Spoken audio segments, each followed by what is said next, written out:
Afternoon guys, and happy Friday. So this week Martin has been working on this 2024 long wheelbase Mercedes Sprinter. It's the S907 model. Now it's quite windy today, so hopefully the microphone is doing quite well, but it's just typical. At least it's not raining, so that's the main thing.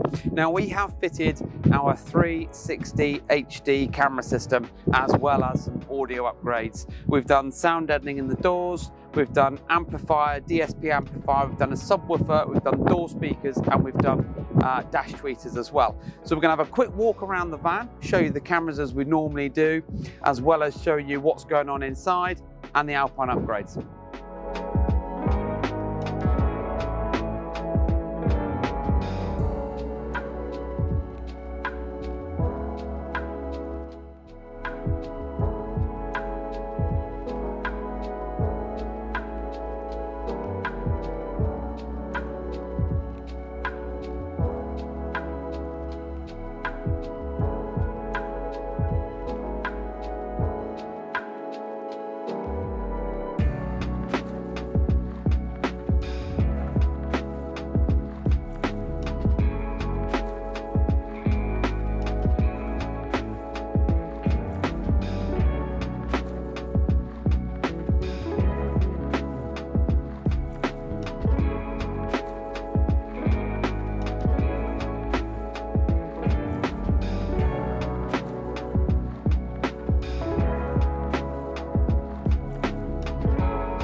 Right, starting at the back or starting at the side here, this vehicle has only got one sliding door we have to cater for here. Camera's been mounted as centrally as we can on the actual vehicle itself. What we have done is we've made sure that the sliding door doesn't get in the way of the camera. So if I open this, the cameraman will have to come around this side.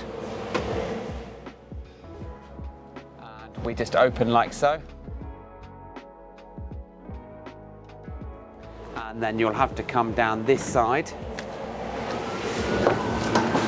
to see exactly how accurate that has been in terms of the side camera fixing, just to allow for the sliding door to work and not interfere with it in any way whatsoever.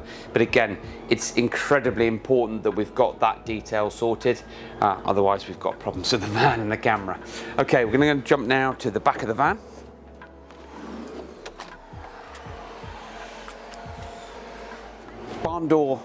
Barn door van. We don't get tailgates on these models. Barn door. So we have to fit it as centrally as we can, but we've done it on the left hand side because we've routed our cables down through, and we have given it in that, again, you try and get the camera on the outermost part. Well, of course this would be the outermost part, so this camera has to work a little bit harder with the software to give it that nice clean image. But again, remember the camera's 180 degree and they're full HD, so 1080. So that's the rear camera. We haven't disconnected the factory rear camera. That's all in and working as it should do, and still gives a really nice, clean, crisp view when you select reverse on this particular vehicle. Now I'm going to jump around and show you the other side camera. Basically, same aspect for the side camera here. We don't have to worry about the sliding door on this particular model. So it means for us that we can just match it up with the other side camera and it's, again, happy. So we're going to head round to the front. Martin's made one of his custom brackets for the front camera here, and again try and put it in the most outermost part of the vehicle. Spin sprayed, cut and sprayed, and then the front camera's in through. Copex tubing taken through the bulkhead in the engine bay and then into the back of where the DVR or the DVR is then plugged in and set up. So now we can jump in, show you it all working.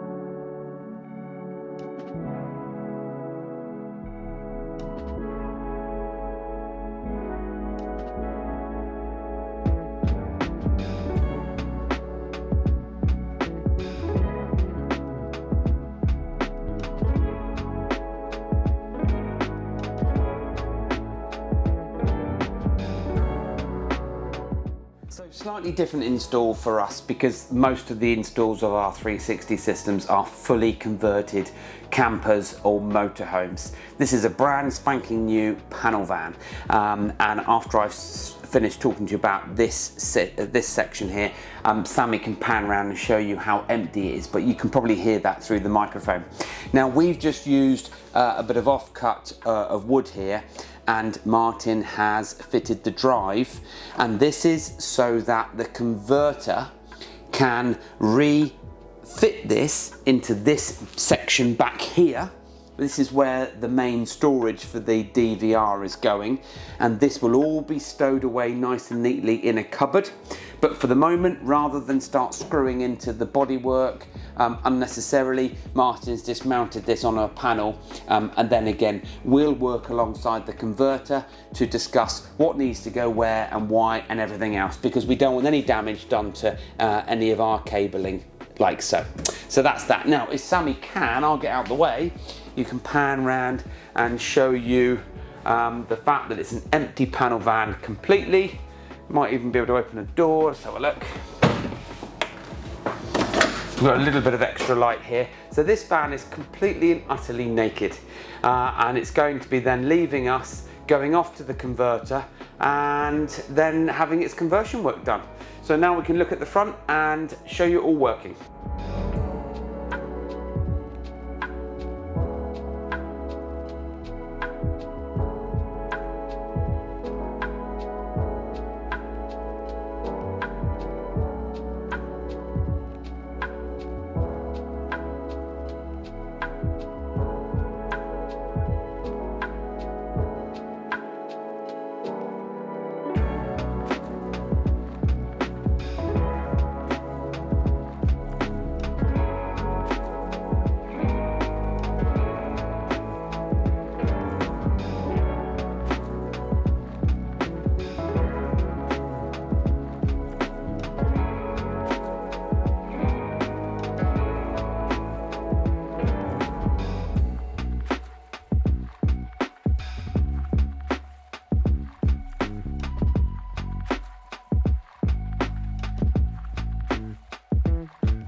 Right, so sat in the van. Now typically it was a lovely bright sunny day, albeit windy, and now it's gone completely overcast, so we're relying on natural light, but no big deal anyway. So we've just turned on the 360. The 360 then starts to boot up as it would do a normal computer, because it's got a standard SATA hard drive in there.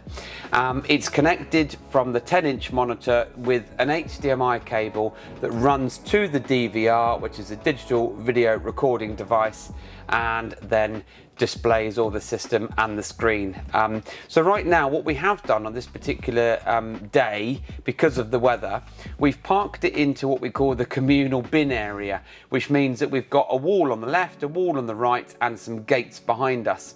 So you can see how clear the rear camera is. And I can't stress this enough. This is a 180-degree camera, but also it's full HD.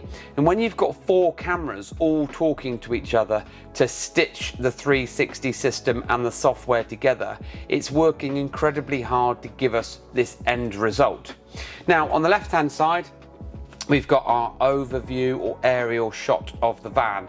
This was using our drone up in the air on Thursday. On a nice day, we managed to get a beautiful shot of the motorhome, and then Sammy, our media expert, has then cut it out, and we've then inserted it into the software so you can see as it is right now.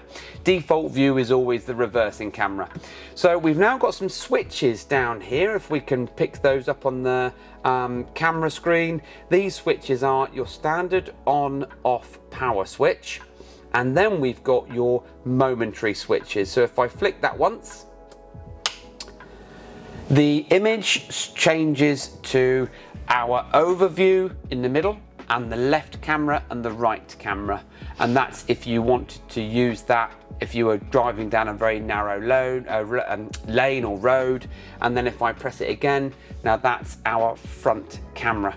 You can see how quality it is just because it's picking up the grain in the tarmac, and that is our number plate fitted on the front of this vehicle's number plate.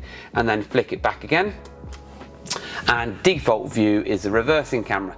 Now, one of the other features as well that's really handy is I'm going to flick to the landscape view, and landscape is basically giving you your full aerial view of this vehicle, but landscape. And it's really clever because, again, this is just 4 cameras talking to each other. We've spent 2 or 3 hours on the software setting it all up, and this is the end result.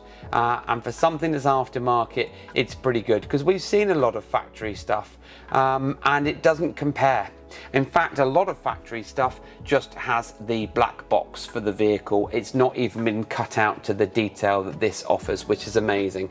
So we go back to our main screen, and now I'm going to start the engine up. So let's start up that. The Mercedes system's also going to boot up as well, so we'll just make sure the volume's down. Now, as we always do with all of these systems, if we indicate left, like so, the system displays the left-hand view, and we've also got the indicator that you can see there, and you've got the side and the rear back of the van. If we then stop indicating and indicate right, that again shows you the same view. And because it's 180 degrees wide, that's why you've got that fisheye lens. Red icon down here is for recording, green is for satellite receiver. We don't use that part of it, but it's nice to have something lit up than not have it lit up. So this is the 360 system fitted into yet another different application. This is a 2024 Mercedes long wheelbase Sprinter van, which is the S907. And we have fitted this into a pre-converted vehicle, which basically means that the van is completely empty and ready for the converter to take over and do his bit. Now, we don't want to forget rather the fact that we've also done quite a lot of audio upgrades to this vehicle. If Sammy can show the dashboard, we've done some beautiful Alpine dedicated Mercedes tweeter upgrades that remove the underperforming tweeters from in the dash inserts, and then pop it up onto the dash in some nice little housings that then project the music or the high end or the vocals out towards you as a passenger. In both doors we have removed the door cards and we have fitted our stage 1 and 3 sound deadening and noise absorber, and as well as fitting the Alpine mid-bass speakers. But more importantly, under the passenger seat, which you'll see during the video, we have fitted the dedicated Mercedes 8-inch carpeted subwoofer connected to the DSP. Now the DSP, which does signal processing, cleans and filters the factory audio coming from the MBUX system and projects it through to the sound setting, and this customer can actually have a play with the DSP and set it up to how he wants. We just have our default profile and that sounds really, really good. I mean, at the moment we're in an empty van, so it's picking up a lot of noise, but of course once that's then been sound deadening and insulated and carpeted, it'll be a very, very different sound. So, and again, music is subjective. So Mercedes 2024 Alpine upgrades, sub, amp, speakers, tweeters, sound deadening, plus our very, very popular and famous almost 360 HD system with 4 HD cameras connected to a 1 terabyte hard drive. If you've got a vehicle like this, if you've got any vehicle that you want a 362, it's commercial vehicle, camper, van, motorhome, then please do get in touch with us. Website links in the bio. Thanks for watching, keep subscribing, tell your friends and family. Have a good day.